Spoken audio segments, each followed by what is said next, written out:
મારું નામ છે રાઠોડ પ્રફુલ્લ અને હું રહું છું જુનાગઢમાં. તો આજે અમારે 5 વાગ્યા પછીનો એક ધારો વરસાદ વરસી રહ્યો છે. અત્યારે સમય થયો છે 7 વાગ્યા છે, રાત્રિના 7. અને વરસાદ એક ધારો વરસી રહ્યો છે અને ગા દોવાની તૈયારી કરી છે. ચાલો હું તમને અમારી ગીર ગાય બતાવું. તો ચાલો.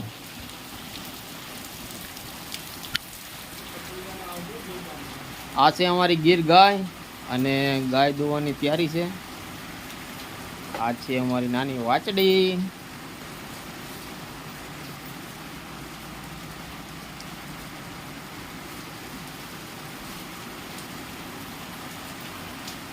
તો તમને આ અમારો વિડીયો કેવો લાગ્યો? જો તમને વિડીયો ગમ્યો હોય તો શેર અને લાઈક